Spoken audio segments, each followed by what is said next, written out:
Well, I have a guest today, Rea Tarnava. She studies energy, body energy, and we'll get into talking about this. And I'm going to read something off here.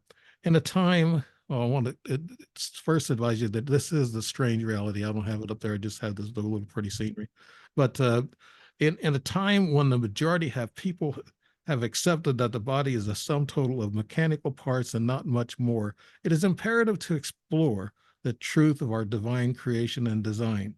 It is time for all of us, humankind, to spread our wings far beyond the confines of any box that limits us in any way and start exploring the truth of who we truly are. And one aspect of who we are is that we are infinite energy beings with electromagnetic field that extends far past the borders of our seemingly physical limits. This is immeasurable and provable. This is no longer a theory. When addressing the whole person, when restoring health and coherence, this invisible part of us can't be ignored. And not only that, it holds vast information that informs us of where we are stuck, where we are blocked, and why we are experiencing much of the symptoms in our bodies. And that goes for millions of people around the country. Uh, Tarnava, she's also, let me read her bio here. That wasn't her bio, that was her foreword. And I just wanted to read that because it sounded so good. I wanted everybody to hear that. uh, Rea Tarnava. She began exploring alternative medicine about 26 years ago, and I've had her on the show, I guess, about 4 years ago, maybe something like that. Yeah, and you were on K Core. I think that was about maybe 4 years ago. And so I know her and I know what she's been doing. She's been busy the past year, so she hasn't been doing too many shows, working on her PhD. She's about ready to finish all that up. And she's spent about 26 years doing that, seeing the problems within the current Western medicine paradigm. She completed the Bachelor's of Science and then went on to learn from pioneers in the field, including Carolyn Miss, Wayne Dyer, Dr. Bruce Lifton, and Dr. Joe Dispenza, to name only a few. Rea is currently working towards a PhD in integral health, life physics, with a focus on subtle energies and water. I need some water. I got allergies that's been kicking me right in the tail end. Yeah, but it's better today. But I get dry in the throat, that catchy part of the throat. As a gifted intuitive empath, Ria offers many different modalities in her clinic, which blend technology and esoteric. She uses both the consciousness-based approach to health and healing by addressing the whole person mixed with science-based assessments, utilizing investigative tools, including the bio well, in which you'll be explaining that, I guess, here before long. Ah, wow, dry throat. It's allergies, people. It's nothing else. From her more than 2 decades of research, Rhea developed the infinite energy method, a powerful intuitive modality based on concepts from quantum physics and delivered through the use of specialized tuning forks to create vibration and sound frequencies important and sound beneficial in transforming the subtle energies of the body, mind, emotion, spirit, and biofield.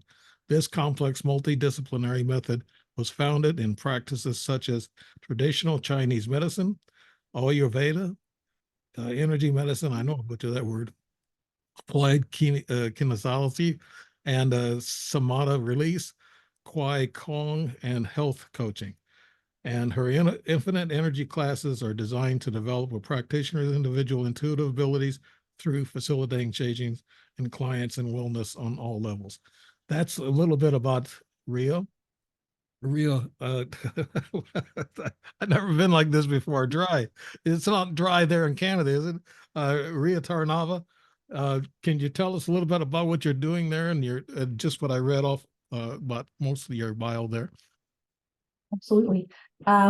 So I guess a lot of what we'll probably be talking about is what I find in clinic when I work with people, and how what I do differs from other energy medicine, I guess, based modalities.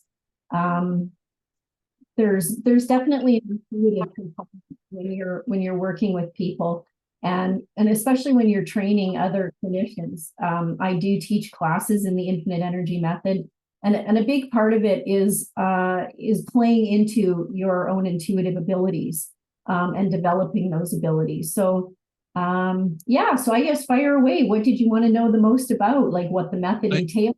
Well, what I've been talking about is something I know, the ET mechanical side of it, and the UFOs, and I know Bigfoot and ghosts and things of that nature, and spiritual things.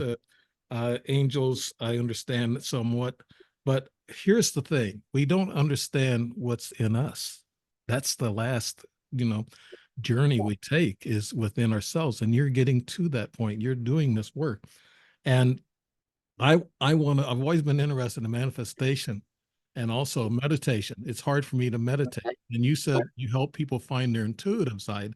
I'm an intuitive person, but I can't use it upon call. I can't call it and say, "Hey, I got to use it now." It only comes and goes when it wants to.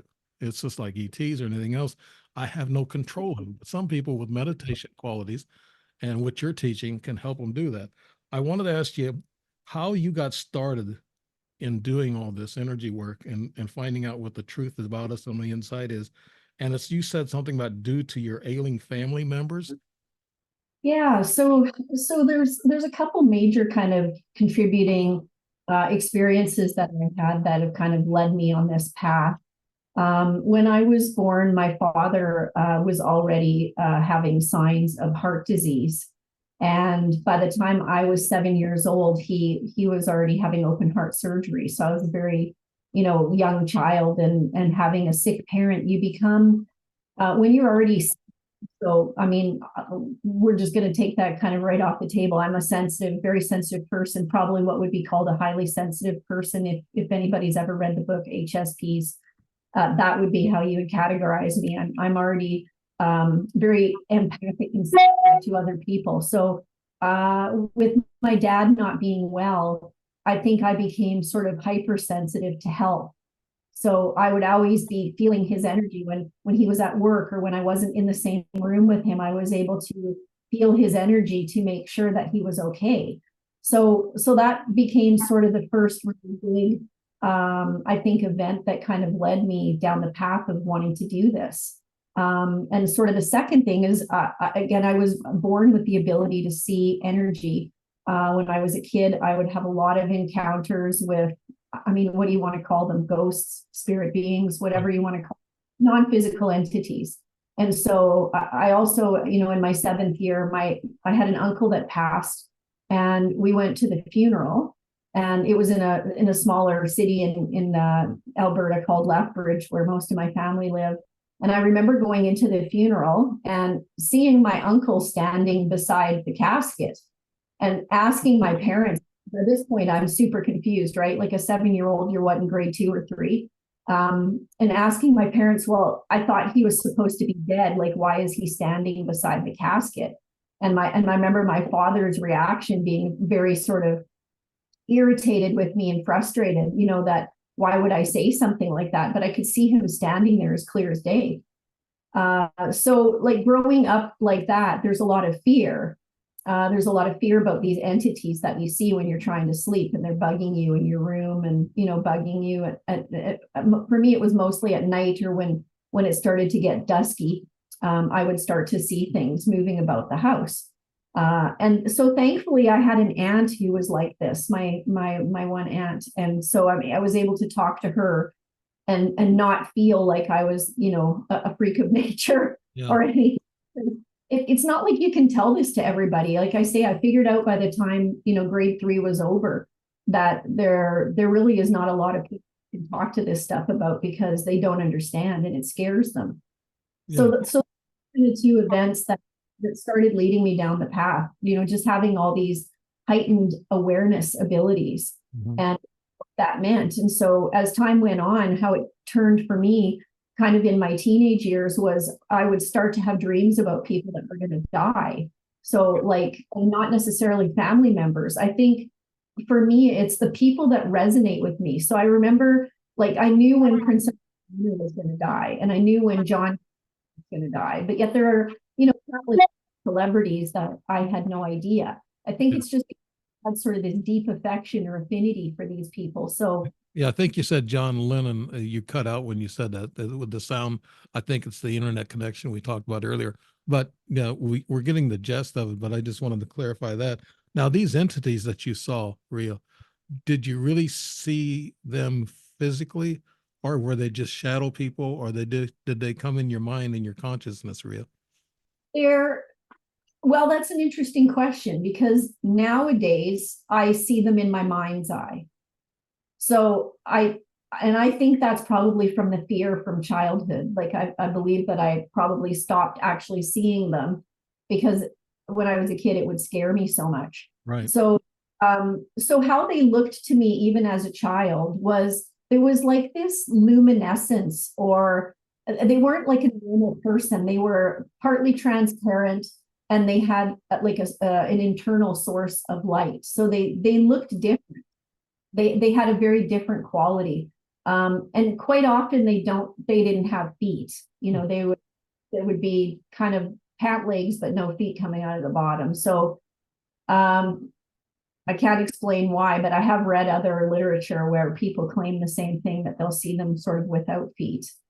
And Really? Hmm.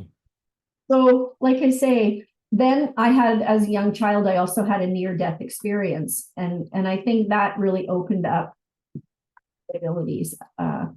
my to That into. it seems like everybody has their experiences. Like me, I had my experience when I was 13, but a lot of boys my age, 13, 14, 15, they were drinking, or they were thinking about or dreaming about drinking their first malt liquor, beer. But yeah, that's just beyond that. But to be serious again, I read the second one, how your curious mind led you to delve into how and why therapeutic touch works, and your first foray into energy medicine. Now, when I visit my mom, I pray for her a lot. She's 96, and I pray for her. She has back problems and pain. And I pray for her. But when I visit her, like I did today, I grab her hand and I say, "Let me spread some energy and love to you, mom, by touching you." I have a strange feeling that praying from a distance, they say there's quantum connection or entanglement, but praying from a distance is not as good as what you just said here, is laying of the hands on somebody. Could you explain that, Ria? Well, I mean, I think all of it is relevant. You know, I've seen it with my own eyes. I have clients that I treat over Skype, or video conferencing, and I've never met them in the flesh, and they get better. But I think when it's somebody that um, it resonates a little bit more with the biology. So, being that it's a parent, if that were a stranger, it wouldn't necessarily, I think, have the same effect. But as a person who's elderly and you're her child, there's already a bond connection. And so when you hold their hand, it does. It's a transference of electromagnetic energy to that person. And it's through emotion, it's through concern, it's through empathy. Yeah. So It's like DNA quantum entanglement, right? in a way, it really is. Yeah. Yeah. And I noticed that with my mother too when she was passing. I was with her every day until she passed. And there's something, like I say, magical, about holding or touching somebody, especially when you're related to them. Right. It's not that the laying of the hands is, any less powerful when it's a stranger, but I do find that the person who's not well, there's something about that connection with family that's just a little bit more, what do you want to call it? A little bit stronger connection than with, Yeah. say, You know, sometimes I feel a sense of hopelessness. I've had several family members, close family members, who passed away. And in their hospital bed, I prayed for them. I prayed and prayed day and night, day and night, and they still passed. And I think somebody, not somebody, but a lot of people are saying that it's when it's your time to go, you're going to go. And I'm not so sure. Do you sense that also in your energy work, Ria, that when somebody's time to go, they know when they're going to go? Absolutely. I mean, none of us are getting out of this alive, right? The goal is to live your life and be in the best possible health that you can be in so that you can enjoy your incarnation and your experience. But we all have a time when it is time to go. And it's not family members who ask that we remain in the body when we're not well, right? I went through my mom, like I wanted her to stay, but I got to the place where I could see that this was her time to transition. Right. And so as a culture, we need to change the way that we think about death. We need to demystify it and take the fear out of it, because it's dying is as natural as being born. You come into this world to experience a certain number of years, to have an incarnation, and then it's time to go on to the next incarnation, whatever that's going to be. Yeah. So that infinite part of you is always learning, and every lifetime it learns something, but it needs to continue to move on. So it to the next then incarnation of learning. Let's go into what you've been researching and what your PhD is going to go with. And you showed me a book earlier, and I kind of compared it to the term I always use is spiritual currency to get you past different walls or different dimensions. You say here, and you talked about this method, and this is the I might be missing, but this is your main focus. What is infinite energy method, Rea? So that's a modality that I have developed over the years. And it's also courses that I teach. So practitioners that are wanting to learn this, or even people wanting to learn this to use with family and friends. And it's currently a 6-level program. So there's 3 levels to be certified, and then there's 3 advanced levels for people who want to go deeper in the work. And again, it's a culmination of a lifetime of learning. So what I do know, my research, is that there isn't any one thing that is the answer. And so if you even in terms of religion, why do different religious backgrounds fight? Why do people from different religions fight? And this is my opinion, take it for what it's worth, but again, this is something I feel very deeply. Is whoever is really controlling the planet and controlling things from a higher level, because it isn't the government controlling things. Whatever is controlling humanity is much higher than government. It's much higher than even the elite families. They're all just part of the part of the form, right? But Yeah. look at like Christians, and it's like, well, here Christians, you get this part of the truth, and here Muslims, you get this part, and Jews, you get this, and Buddhists, you get this part, and Hindus, you get this part. And so everybody has a little piece of the truth. Everybody, that's strongly committed to their religions. This is why they fight with other religions, because it's this truth versus this truth. So there's a whole little bits and pieces of truth with a bunch of maybe not so truthful things in there. And so it's divided amongst us so that we fight. Politics is the same thing. It divides people. Sexual orientation, it's designed to divide people. It's like they're baiting us, trying to figure out more and more ways of dividing humans so that we don't get together and unite against the forces that are creating the dissension on our planet. Yeah. It's much bigger than what we do. And so and you're talking about the world situation right now, like I alluded to at the early part of the show, all these factions and all these countries, different religions, they want the ability to have it their way, and they don't want your way involved. And we can't do that. We got to share this planet. We got to share religions. Everybody has the freedom to express themselves in religion, but not to take over another religion. And that causes war. And that's also a political thing that gets involved. Rea, you mentioned something about the elites and then the elite families and everything.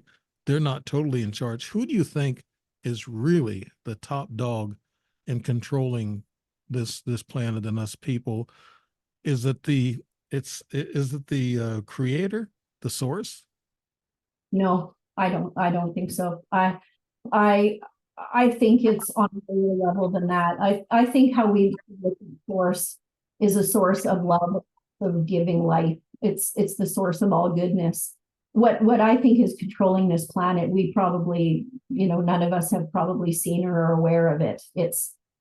Is it a group of people? I don't know. Is it a single person? I don't know. But what I do know is it's not human, because the way that human is very loving. I have clients from all religions and all backgrounds, and I was raised in a home where there were certainly opinions about certain groups. And what I can tell you is that we're all the same.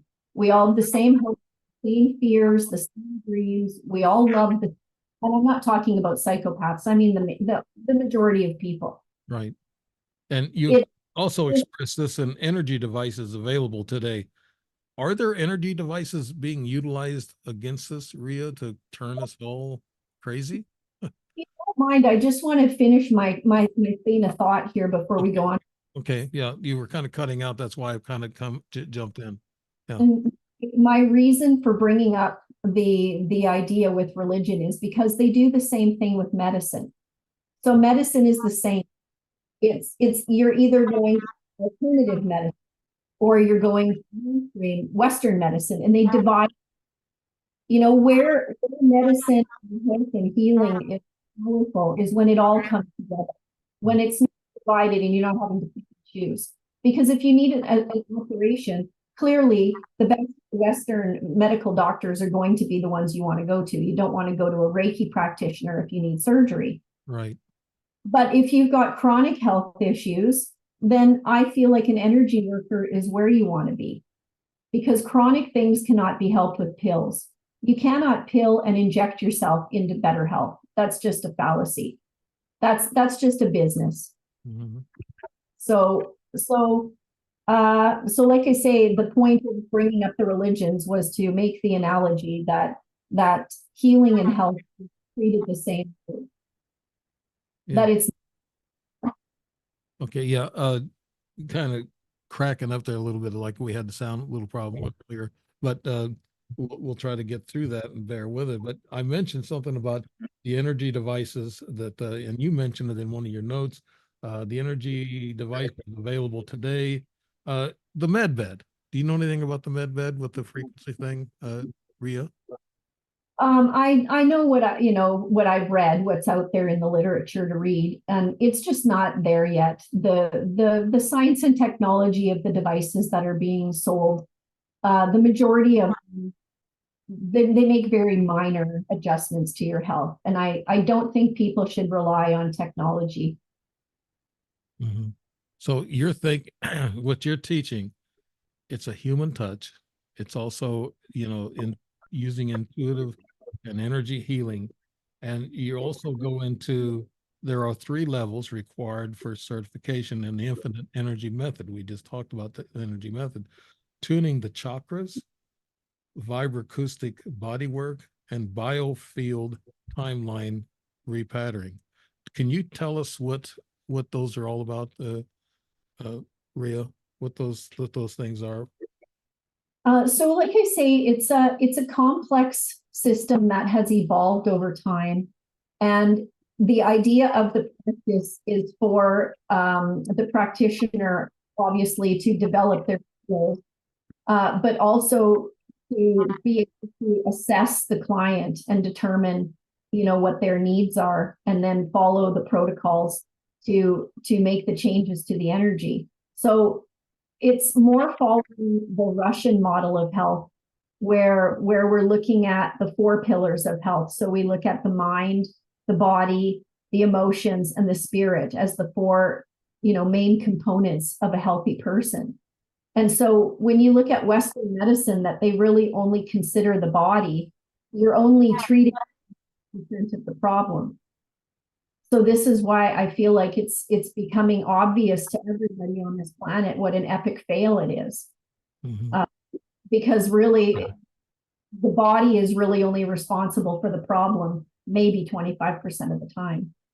And so energies can heal people, though. Certain things you see this, the energy, you listen to it, it's supposed to clean your pineal gland and your chakras and increase your chakras. Now, when you do studies on chakras, you mentioned that in there, tuning the chakras, can you tell in a person which one of their chakras is out of balance just by checking them out or tuning their chakras, Ria? Yes. Yeah, we do. We teach people how to dowse, so we use a pendulum and we dowse, and we're checking to see whether that energy center is over energized or whether it's blocked. And so depending on what we find in the assessment portion, then we're treating that. Mm-hmm. I start with level one with the chakras because it is more of a basic concept. The chakras are basically governing the major themes in your life. So if you have a client come to you and they have problems in their life that are basically leading to a theme, let's say the theme of the root chakra, where it's safety, security, and do I belong in the world? If they have a lot of issues around those themes, then you clear their root chakra. So this modality uses specialized tuning forks. So we're using sound and vibration. We're working on the body with vibration with the tuning forks, and we're also working in the field with sound. So we do both. And the frequencies are, because you're playing them audibly, it's like an instrument. It's not a digital. I think a lot of this digital stuff, I call it dirty electricity, because it's again, how are you delivering? Are you delivering it through TENS pads? Are you delivering it through speakers? How the body changes vibrating the water. So we want to get with the tuning forks and actually make contact with the body so that vibrating the water, that's where everything is held. That's where all the information is held in the water of our bodies. Mm-hmm. Yeah, I've heard that about water. And you said here in your notes how our field carries information. Is that our aura, that the energy is on the outside of our body? Somebody said the energy is not on the inside, it's on the outside of the body. How true is that, Ria? Am I hearing the wrong thing? Yeah, I think you are. We carry energies different ways. So in your human, an electromagnetic field that is generated by your heart. So your field is roughly 6 feet, but depending on the person, sometimes people can send their field out 50, 75, 100 feet. If they're an empath, they send their field out a lot further. And then the chakras also bring in energy, and then the meridians distribute the energy to the acupuncture points. Like there's this, and then there's the subtle bodies that are held within the biofield that also are transmuting and transitioning subtle energy to the body. So like it's, again, when you look at the Vedic way of, the Vedic from Hindu, that's where we get the chakras from. The meridians medicine. The subtle, these are more of like, I kind of give a lot of credit to Barbara Brennan with her research on the subtle bodies. So there's all these ways of looking at energy, but it's when you put them all together that I feel like it becomes really powerful. And so when I teach practitioners to assess and treat, we look at all the different ways that subtle energy is utilized in and around the body, and we test and correct all of that. So it's, like you say, it's quite a complex methodology. Mm-hmm. I want to talk about one of your patients here, in which I find fascinating in your notes. I'm kind of jumping around, and because you got so much that you've done, so much work, so much schooling, so much investigation that you've done, that it'd be hard to get it into an hour and a half program. So you have an experience with your custom forks and a client who was having a mental breakdown. Could you explain that case to us, Ria, on how Yeah. that works? Yeah. Yeah. So that particular set of tuning forks, I call them the infinite energy vortex tuners. And those were actually frequencies we got in meditation. And it took me just over a year of meditating to get those frequencies. And I had to actually and figure out what they even meant, because you just get the numbers, you don't really get what they're used for. And so after studying them, I realized that when you add up each of the individual frequencies, they will total either 3, 6, or 9. So it goes back to Tesla talking about the power of 3, 6, and 9 in regards to the universe, the power of the universe. So Linstead, he calls them quantum healing codes, 3, 6, and 9. So then when I studied a little bit further, I realized that they fall within the brainwave frequencies that are generated in the brain, like the 5 major brainwave frequencies that most scientists will research when they're looking at the brain. So I had them made up as weighted forks.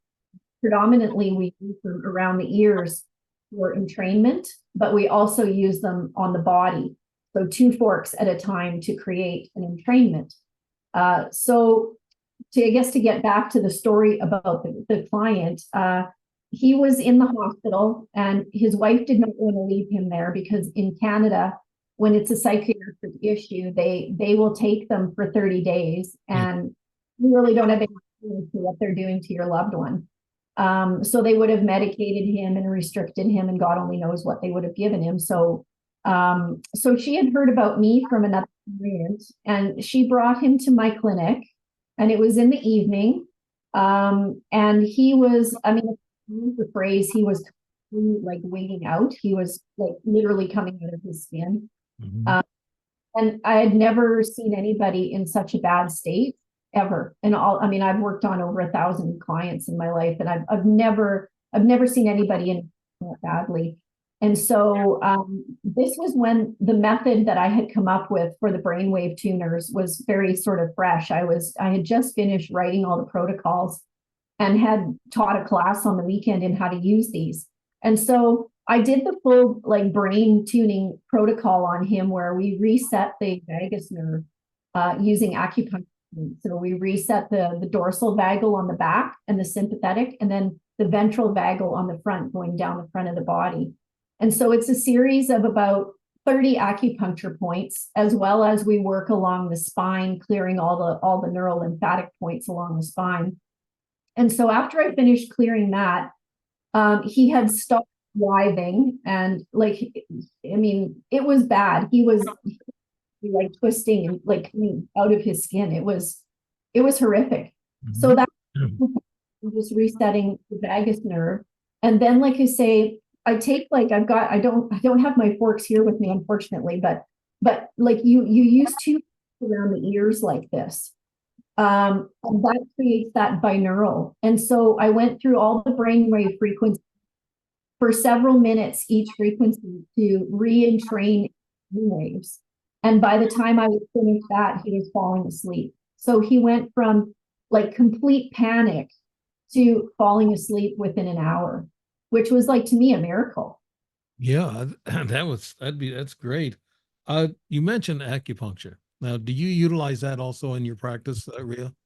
No, I don't do any needling. I do it all with sound. So I use the acupuncture points, but I use tuning forks, or we'll hold points. So you might hold a point with your finger so that you can feel it. But no, we don't do any needling. You ever hear of the acupunctures in the ear for back pain? Yes. Yeah. Auricular therapy. Yeah, I had that done, and I'm not sure if it works or not.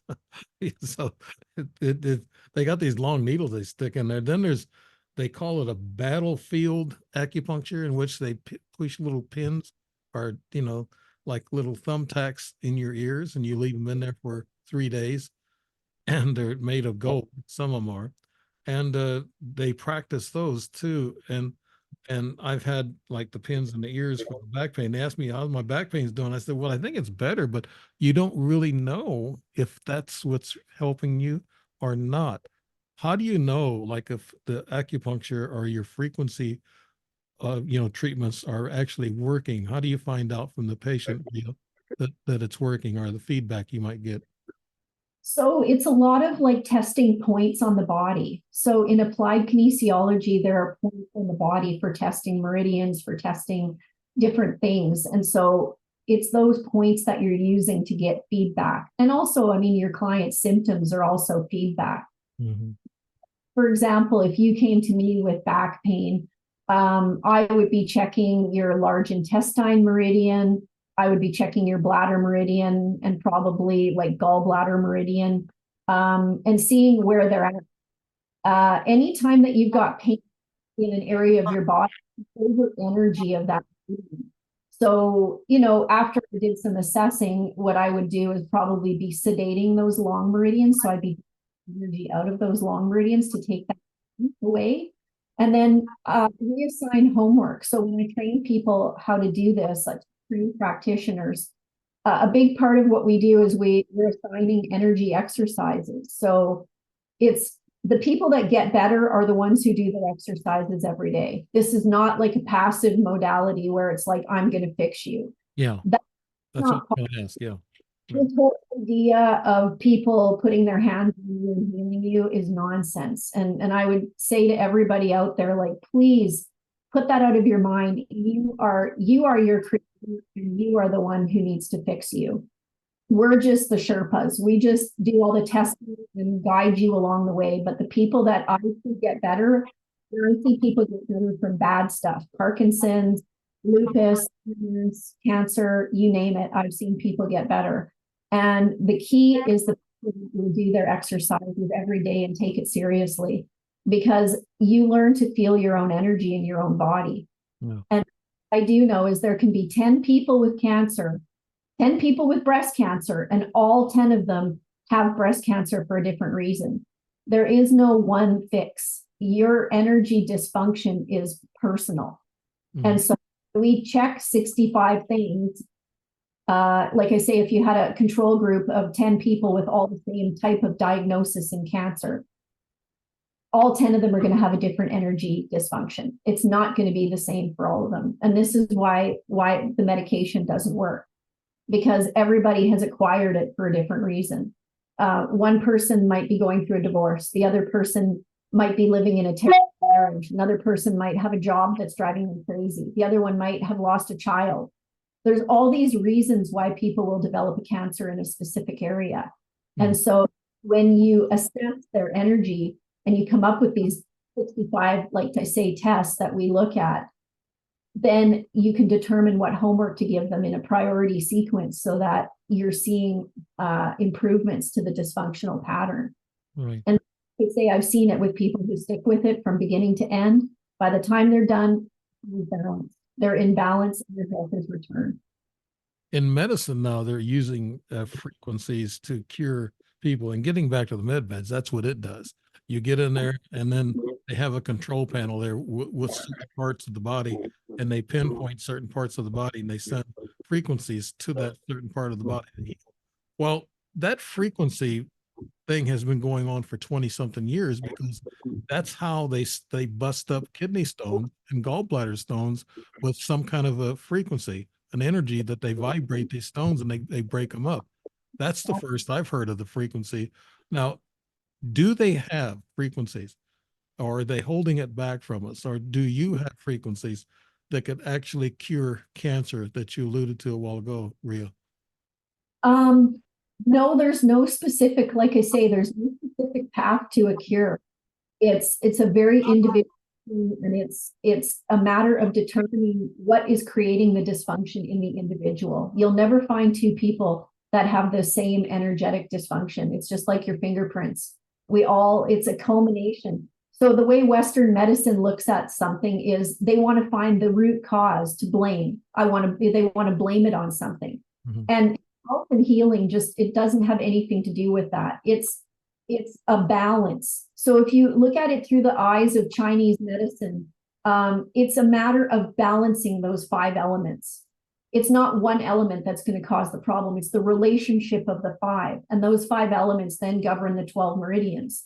So I like using Chinese medicine to assess people, because it gives you a broader view of how their personality plays into it. Right. Which element are they strongest in? Which are they weakest in? And then when you're assessing the meridian, how is the flow of energy happening through the 5 elements? Like I say, it's a very complex way of looking, and in doing so, then you're able to determine where this person is deficient.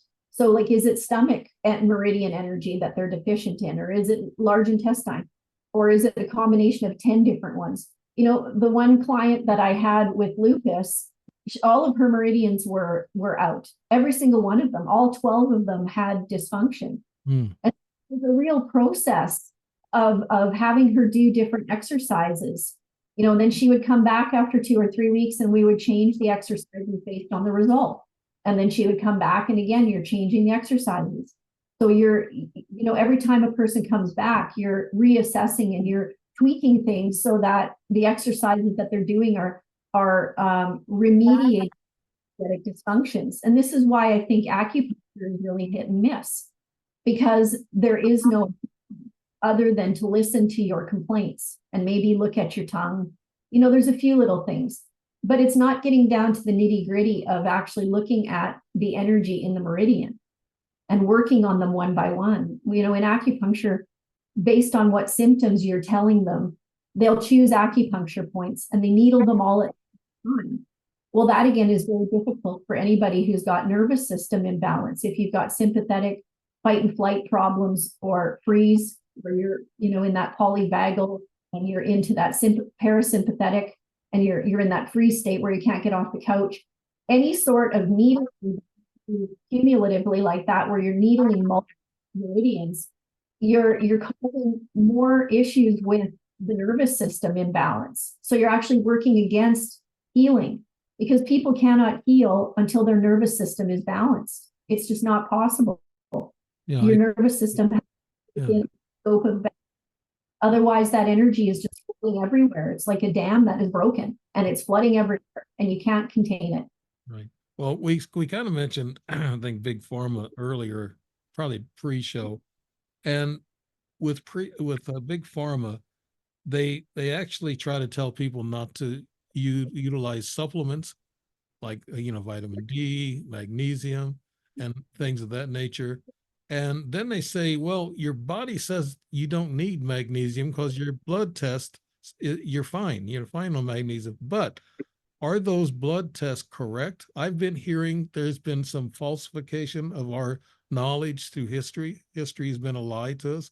And these levels that they show is just, it's just like when they tell you, okay, you're diabetic, here's your levels here. Now, actually, diabetes does have a quick way of letting you know there's something wrong, but big pharma tries to keep you away from these supplements, Chinese medicine, and also from frequencies. They're saying, no, that's all hogwash. You need to see us, and we need to give you medicine that costs a lot of money and makes these big pharma a lot of money. So that's what my thoughts are. Rea, do you get that impression too, that they try to snafu a lot of the work that you're doing? Absolutely, they do, because if you can heal yourself for free, then their business model fails, right?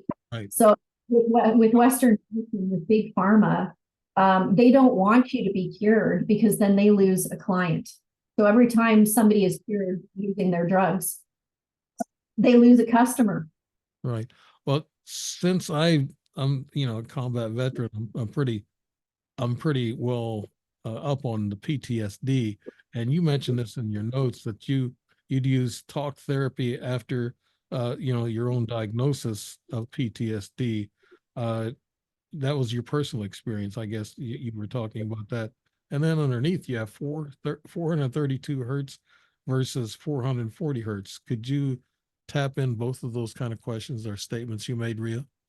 Yeah. So like for PTSD, for most, therapy will make it substantially worse, because the body, every time you talk about trauma, your body relives it. So the last thing that you want to be doing is continue to rehash. So that's the first thing I'll say about PTSD, is I've noticed incredible changes in my clients with doing repatterning sequences, where we will change the effect of the emotion rather than trying to talk through it. Right. So that's the first thing I'll say, is I'm not a fan of talk therapy for things other than, marriage counseling, great, go talk about it. You have a trouble with somebody, great, go talk about it. But trauma, to me, that's just a bad combination, is talking about it. Every client that I've ever treated that has been harmed by the entire psychology, where it's like, we got to keep talking and keep people talking, it keeps them sick. So where this really stems from is during World War II, there was a lot of research going on frequencies that harm. And so our natural musical scale is tuned to 32 hertz. And the body, of course, everything about the body is also geometry. It's math is the language of the universe, and specifically Yes. geometry. Mm-hmm. This is where we get these sacred geometry and everything. If you take the word sacred out of it, it's still geometry. It's still mathematically based. So the body, our body, plants, everything that you look at, there's a pattern and a rhythm. And so what they did, the Nazis were experimenting with frequency to harm people. And there's actually that you can find. You go to the US.gov website and you can look up. I've probably found 30 different patterns of sound frequencies that harm people. So what they did was they changed the standard for tuning from 432 to 440. Okay, all right. Math and the geometry doesn't match up anymore. And that's when there started to be a real surge in mental health issues, because people listen to music on the radio, and it's all deep 140 hertz. So it has if you're a sensitive person with a sensitive antenna, that small 8 frequency change over the course of all of the music notes, it drives people crazy. It drives them to have mental imbalance. And it's actually a frequency weapon. Really? Yeah, like how about Metallica? How about that kind of a rock and roll? Does that really vibrates the body in a negative way, doesn't it, Rea?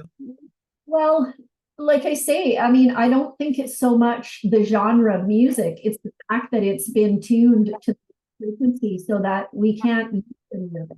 Mm-hmm. Yeah. So Well, don't think for 1 minute that the TV shows and everything that's working are filled with frequencies that are harmful. I don't watch or I don't listen to the radio anymore. I have my music playlist, music that I buy, and then upload off the internet. It's really cheap, like $10, and it's called 432 Play. You will convert all of your music you listen to into 432, so that you don't listen to it in that tainted form. What station was that, or what channel? I mean, what network, or what did you just said? You just It's an app. So it's an app that you download onto your phone, and it's called 432 player. And it will convert all of your music list over to 432 hertz so that you're not listening to it at 440. So I highly recommend for anybody that's having any sort of depression, mental illness, schizophrenia, bipolar, any of those, you stop listening to music being played at 440 immediately. Is that a paid app? You have to pay for it? Yeah, it is. I think it's $10 or $8. It's pretty cheap. Yeah. Yeah, that's not bad. Now I want to get into, I saw that you mentioned here that you help to get the heart synchronized with the mind and emotions, and you called the heart a while ago the center of energy. So is it the deep breathing thing they say, and there's a song that just says just breathe? Is this how you get your heart synchronized with your mind and your emotions, Rea? Well, coherent breathing is one way to do it. So again, HeartMath has a very good program for learning coherent breathing. But we do it in clinic. So it's another protocol that we do with binaural forks to sync the heart with the mind. Okay. Yeah. And right under that, you have the 4 pillars of health.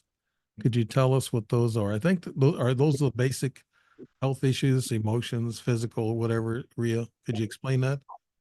4 areas that in this modality that we focus on. So we focus on the mind and the emotions separately. So the mind is one pillar, the emotions are one pillar, the body, and then the spirit.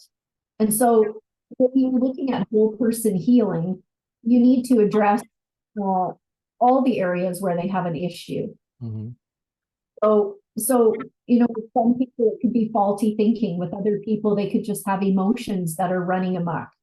With some people, it really is a body issue. Maybe they have an endocrine or a metabolic issue. And then there's this spiritual aspect of it, and their disconnect with source. Are they actually, what are their beliefs outside of themselves? Because all of that needs to be balanced. In order to be a balanced, we can't just focus on the body. Mm-hmm. This is hear about people that get cancer and they go through chemo and surgery, and then a few years later, they're back again because they haven't looked at the other issues. It could be something with the mind. It could be something with the emotions. It could be something with the spirit. It's maybe not in the body. And now, can a person meditate and control their heart and their emotions and their mind through meditation? I know I have a hard time meditating. I tell people all the time, I can't relax enough to meditate. And do you meditate in your practice and what you're doing, Rea? Absolutely. Yeah. Meditation is a big part of it. It's a very important part of it because when you connect up to source, that's when you get those intuitive senses. That's really the way that you build your intuition, is quieting your monkey mind so that the internal side of you can resonate with the truth. Because you're never going to find truth here, right? That's even my truth. It's maybe true for me, but it's maybe true for somebody else. And so the only way that the world will ever find the truth is to go inside, and that to me is through meditation. How do you do the meditation thing? I'm just always curious. I ask people that because I have a hard time with it. I really do. And I can go into a lucid dream if my visitors come in to my mind, and I go on a little trip with them, astral projection. But meditation is something I cannot call up. I can't do on demand. How do you do it, and what's the best way to set yourself up for meditation? So for me, because I've been doing this kid, I can go into meditation very deeply in a very short time. But what I do like to do on occasion is using the tuning forks for theta or for delta, which are low frequency. They're maybe 2 or 3 cycles per second. And so again, using those 2 tuning forks over the ears, it slows down your brain waves so that you get out of that monkey mind. And so if I really want to get into meditation, I will use like the delta tuning forks around my, and it slows me down immediately, and I get into very, very deep meditation within about 30 seconds. What frequencies are those tuning forks? Well, I can't tell you the exact frequencies because they're proprietary. Like I say, they're frequencies that I in meditation. So I don't give out the frequencies, but it's the frequency that I call delta, and that one is very, very good for meditation if you want to really be out and quiet that monkey mind. Yeah, that's interesting. I'm reading here, going back to the top of the list. Why Royal Rife's original work was different than much of today's technology, answered as an empath. What is Royal Rife's, Rea, and are you an empath? I guess you mentioned that earlier. Yeah. Could you tell us a little bit about what that means? So, like, what it means to be an empath is just that you're very sensitive and you can feel other people's emotions. Mm-hmm. And you're really a good empath. You can feel things in someone else's body. So you can go into their energy and feel where they're experiencing pain or where they're experiencing issues in their body. So it's just that you become that sensitive or empathic, right? That you're able to pick that up. And so, like, from the point of view of there were a couple of things that made Royal Rife, in my opinion, his frequencies. And that was firstly, it was the microscope, that universal microscope that he did. And so he was able to see at a very extremely small microscopic level what those frequencies were doing. So with a microscope, it's very difficult to know what you're working with. So he would use a carrier wave. And so he would keep tuning it until he got the frequency of the antigen that he was trying to explode. Just like you talked about the kidney stones, how you can blow apart kidney stones sonic vibration. It's the same sort of thing. If you've got some antigen in your blood, microscopic invader, and you want to resonate frequency so that you can explode it, you need to have a really, really microscope. So this is part of the big problem in replicating his work. And the other part of it was that what he lived in a time where all of the electronic components were like tubes and transistors. They were what I call warm electricity. So it wasn't no digital, nothing digital. It was all created organically, Whereas today, they make these little tiny machines this big that can do thousands and thousands of frequencies, but they're digital. You lose something. The warmth of the quality is just not there. Mm-hmm. So I feel like the machines that are out now are very hit and miss because they're digital. And so a lot of these they'll make frequency bands where it's sweeping, maybe 50,000 frequencies over the course of a minute. It's bombardment. It's too much for the body. So if you have somebody who's already very, you're bombarding them frequencies at one time, where that's not at all what Wright did. He was trying to find that one resonant frequency to explode the bug that he was going after. So it's a whole different game. And I feel like I say, I've experienced modern day Rife machines, and I've never bought one because I didn't like how it made me feel. It threw my nervous system off, and I feel like they're pumping too many frequencies into you at one time. Do you think we're being bombarded by too many frequencies now, like microwaves and all this? Is that causing a lot of confusion? Most people I talk to, and they're really unhappy. They're confused. I guess of course, you got inflation, you got wars and all this other things. But people, my 96-year-old mother told me that today. She says, all this bothers me. She said it really gets to me. She's very, I mean, she's her acuity is really good for 96, and she can talk to you about the news and all this other stuff. And she says a lot of this gets to me. And I said, Mom, that's because like I told you earlier, the pressure ball is around us. But a lot of people tell me they're unhappy. And what a lot of people are saying now, we don't want to mention what happened the last 4 years. I mean, that's a no-no. But what did happen was that a lot of the children are affected. And you mentioned something about your work related to children, how children can use tuning forks for self-soothing. Now, we got other ideas of people teaching kids way different than what the parents really want. So can frequencies actually help a child focus and motivate themselves in a classroom, Rea? Absolutely. Yep. I've treated quite a few children that came out of the last 4 years with a lot of anxiety and trauma, and the tuning forks have made a huge difference for those kids. Now, do they permit you to come to the classroom and do that or experiment with that, or is that they? Because I know that right now we got the powers to be, and this is just for entertainment purposes. Powers to be have their own agenda on how they're teaching kids, and a lot of people don't care for it. They don't like it. It's why don't we go back to the old way? Like when I was a child, I had a cardboard box that I really loved playing in.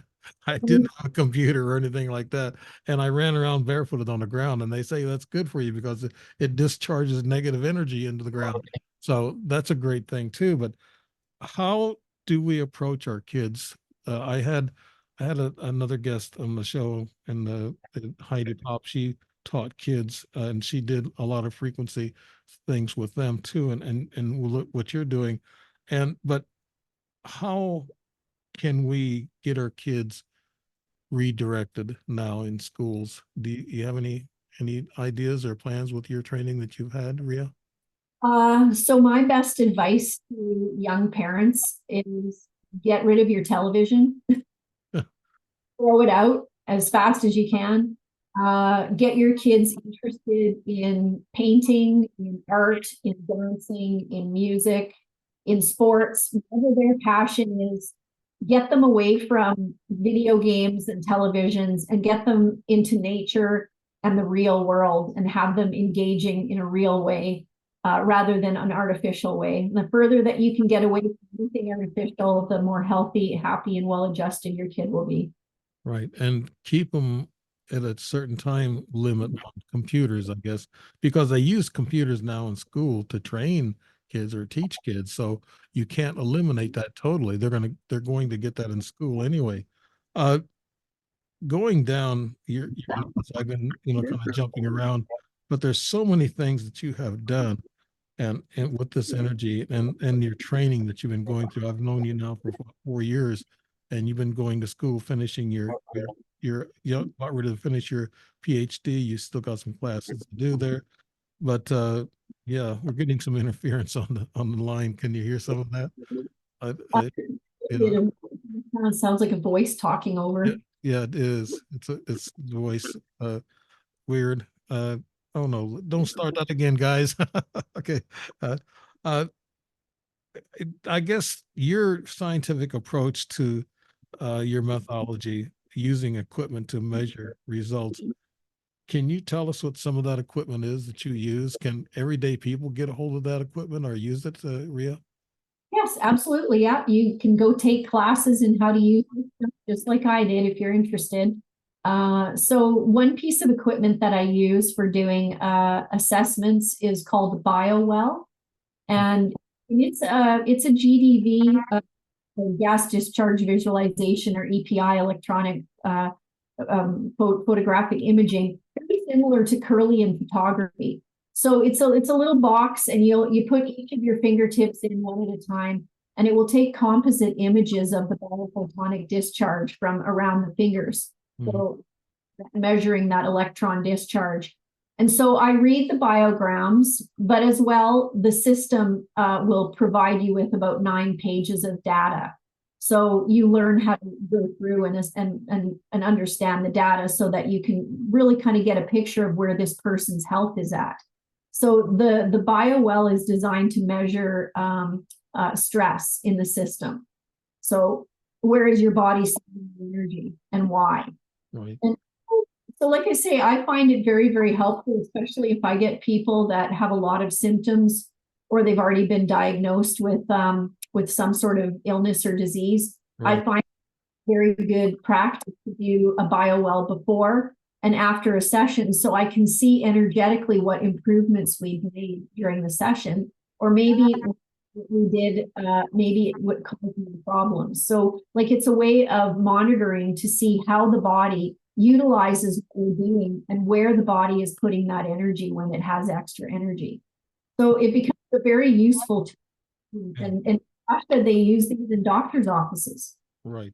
Well, since this is your study and you developed this, the infinite energy method, I'm going to read this off, developed by Rea Tarnava, is a powerful intuitive modality based on concepts from quantum physics and delivered through the use of tuning forks to create vibration and sound beneficial in transforming the subtle energy of the body, subtle bodies, mind, emotion, spirit, and biofield. And I just wanted to, tell people that's what that is what your program is, and you use that, and you called the bio well, and do you utilize that in your infinite energy method too, the bio well, and all of the other concepts together, Ria? Yeah, I do. Like, not all practitioners will have or invest in a BioWell, but like I say, I really like it because it's a good way of measuring before and after a session, so that you've got a real quantitative look at what's going on in the person, and you can look at it from another alternative rather than just your own sense or what you're coming up with for dowsing with your testing. So confirming what's going on in the person, and like I say, then you're able to really see in black and white what changes have been made and how it affected the person. Mm-hmm. So distributing that energy, or how it differed with your treatment. So basically what I'm saying is, with all of the different protocols that we have in the infinite energy method, it helps you to narrow down which protocols are beneficial for that particular person. Right. I'm going to take a break here and tell people they're listening to The Strange Reality with Dave Emmons. I don't have it up on the screen. I just thought about doing something else that shows peace and power. And my guest is Rea Tarnava. And I want to get into the nitty gritty now. I'm into some different notes, and we're going to go back kind of like in the beginning of things for you. Was it you that had a near death experience that changed everything? Absolutely, yes. Yeah. Could you tell us about that, Rea? Yeah. So yeah, I was a kid, and I was very, very sick. I had a bowel infection, and so in that moment I probably died and was floating up above my body. And I was really, really, I was like sleeping with my dad. He was sleeping beside me, I guess, because my parents were worried about me. So I floated up, and it's funny because, from that child mind, I remember looking, and I'm looking down at my dad, and I'm looking down at this other person, and I remember thinking to myself, like, who is that laying down in the bed beside my dad? You don't, it takes a while for it really to kind of hit you. Mm-hmm. Uh, thing that I remember really clearly is, in their bedroom, they had this beautiful carved plaster ceiling. So it was very fancy. And I remember as a kid, always looking up at the ceiling and wishing I could touch it. And so, like, when you float out of your body, then, I was able to kind of look up and get and see that design in the ceiling very, very clearly. So those were sort of, like I say, two things I kind of remember. And What I what age was that? Was that before you had this visualizations of shadows and people and entities? oh, I was very, very young when this happened. I was just a very, very small kid. And so when I came back from that experience, it really changed me as a person.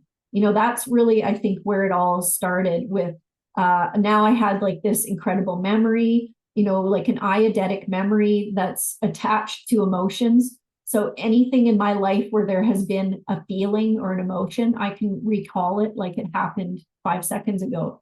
Mhm. Uh, how it looks, what people were wearing, what they were eating, what everything, all the details are there. It's really bizarre. And that happened after that experience. Yeah. I Like, I think feel I, weird. I think people are interested in why you're doing what you're doing, number one, and also what you're doing. And we've already talked about what you're doing and some of the concepts you created. And now I'm taking you back in time and letting people know how you really got connected. And I think it's a consciousness that you have that you developed through this. And you also said your family tree, they had intuitive abilities and that passed on to you. And it's just like the ET visitations, they say that follows DNA lines. Does intuitive abilities follow family traits? And do you think that this all happened to you? And you saw these things when you're 11 years old and you had a near death earlier? Do you think that this followed your DNA and they passed on this intuitive ability to you, Rea? I do. I believe that. And I've heard many other, from other people who, strange intuitive abilities as well, that it passed through. It usually seems like it's the maternal DNA line for the mother's side of the family. But I will say that for me, like, I had family members with interesting abilities on both sides, on my dad's side and on my mom's side. But probably the one that was, like I say, the most prolific or profound was my grandmother, my mom's mom, and just the abilities that she had. And I mean, we never knew the word psychic. That never entered my mouth until I was, probably in my teens. it was just how things were. This is just how my family operated. It wasn't anything unusual to be able to do these amazing things. It's just the way it was. Right. So And you've had quite a few out of body experiences, I guess, through that. Now, these out of body experiences, were they astral projections to other planets, or were any of this ET, or was this mostly spiritual and consciousness, Ria? like I kind of put it down to consciousness, and for me, like I wouldn't say that any of it was anything extraterrestrial or anything like that. But I do put it to like a great consciousness. I feel like, you know, I've always put it down to math. Like people ask me, well, why can some people do this and others can't? And I just think it's, you know, maybe part of that connection to the infinite amount of energy that's out there in the universe, where maybe, you know, my brain just has a little bit more of an antenna and can pick up more of it. That's what I think. So you're an empath, and you use your consciousness, and you have to have consciousness to know what's going on around you and what's going on out in the universe, and who controls things.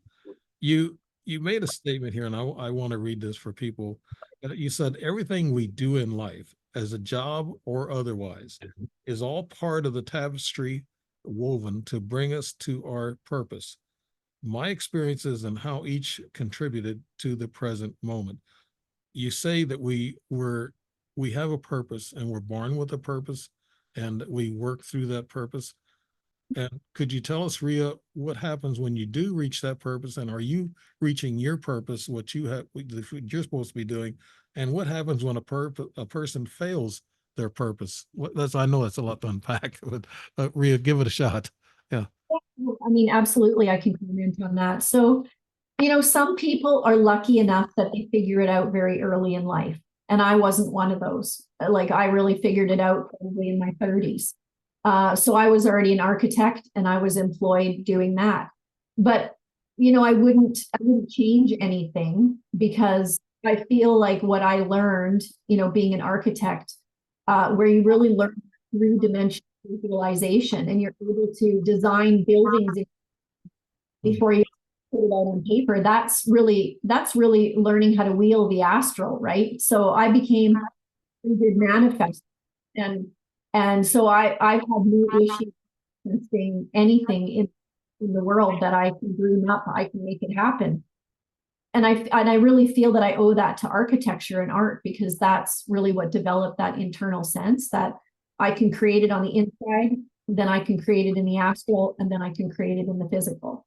So I feel like everything that people do in their lives, whether it's cleaning toilets at a restaurant or being the CEO of a corporation, some skill or some level of your consciousness that needs that experience. Right. So I always tell people, never think of any of your experience as a waste of time, because all of it is, it's all taking fun. That's what I think too. And I think that people need a purpose in life, and they need to have something to look forward to, especially nowadays, going through all this stuff that we're going through. And I know when I was a younger person, my purpose wasn't with the military, so I didn't stay. I didn't take the commission. So I went out and I played music, and I went to school, high school. But I played music for many years, and that I served a purpose of entertaining people. I thought that was part of my purpose. Well, that's over. Now I'm retired, and I thought I gotta have another purpose. You know, there's ETs. I've had these experiences. I know all about this stuff. I want to enlighten people. So I didn't start writing books until 2.5 years ago. So, and now the podcast, I want to enlighten people into what's going on, not just with ETs and UFOs. I told you that earlier. I want to get into the mechanics of us, inside of us, what makes us tick. And you have that training, and you've had that research, and you've had to practice with life's energies, and you know a lot about this. And I that's why I find that you're interesting, and all the people that talk about spirituality, you know, communications, consciousness, and this awareness that we have inside of us, and all of us have that. we just don't utilize it. It's just like me not being able to meditate because I'm too darn nervous. So I don't know, but that's giving people hope. I appreciate that, Ria, and that's why I wanted to read that off, because people have to have a sense of purpose, and that's Yeah, important. And I guess you treat a lot of your clients, and is that one of the things that's brought up, Ria? it is. Like quite often, I'd say probably 20% of the time, I will get a client and they're struggling with finding their purpose. Hmm. And there's a part to which I can help counsel them to finding that, but it is a very individual thing. I can find some of it in their body using the tuning forks. Sometimes here in between, so before birth, I can hear what a person is coming to achieve, so I can help them by at least giving that information to them. Which is, I've had people that it's made all the difference in the world because now all of a sudden they've got a sense of why they're here. Right, Um, but ultimately, where we're all headed is in the same thing. It's the same thing. So we go the long way, right? There's all these experiences, and we all have different experiences. Where it's designed to lead you is to the exact same place, and that is completion. When you are complete is when you can be judgmental about everything, where you can be non-reactionary about everything. So no matter what you have coming at you, you're neutral. You're right, Switzerland. You're not taking, you're not allowing yourself to be divided. That's when you really step into your ultimate purpose, when you reach that level of neutrality. right. And I guess you do go through a lot of counseling. I mean, you're a practitioner, but I don't know, you get into that, but I'm sure that when you do this energy healing and also this frequency healing, you get into psychological conversations with people, and I'm sure they're going to unload on you of what their problems are, and you have to know this to diagnose, where their weaknesses at are in their body. And I think that's part of, and that's why I thought the purpose in bringing this up, for people that are going through a lot of troubles nowadays and stress. Could you tell us, out of all the training you've done and what you're going through more, and I've known you and you're a workaholic when it comes to this energy thing and frequency thing. I really admire what you're doing, your work, and you're trying, you're going to push and get that PhD soon. And I really, and kudos to you. I appreciate all that. But could you tell us now? I know this is a big, wide-ranging question. We've been talking about, alluding to it on. Could you tell people now when they could use this frequency treatment, and when they can use counseling, and what they should do to start, like people that are under a lot of stress? And that's a lot of people right now. I mean, your office should be full. So, Always good. yeah. Always good. So could you give us some advice about how we handle that, and what steps can we take to get these treatments and get treated and get back to being whole again, Ria? Well, I mean, one way of, I guess, making changes is there's a lot of people writing books. There's a lot of information in books. So like I will out clients a book or two or three, to read. And so for everybody, it's very different. Everybody's at a different level on their journey. So it's really, for me, assessing them, it's meeting them where they're at in their journey. What are their beliefs? Where are they currently at? What's causing them stress? What's causing them anxiety? And it's really taking the time to get to know that person as an individual soul, and what their yearning is. What do they really want out of this lifetime? What are they hoping to achieve while they're here? Like everybody has a different mission and vision for their life. So I have to ask quite a few questions before I can kind of get to the place of how they can fix it. And like I say, for everybody, it's different. So it's hard to give like sort of a blanket answer because there's just too many combinations. Where I say I need to get to know the person at least on some level before I can really recommend. But the one thing, like I say, becoming less judgmental about the world, becoming less dualistic. When you hear something, don't jump on one side or another. Practice neutrality, where you go into the energy of one answer, one side, one polarity. And how does that feel? And then think of it from the other side. And how does it feel from the other side? Mhm. Try to put yourself in a neutral position where you're not being affected by what you're seeing or hearing.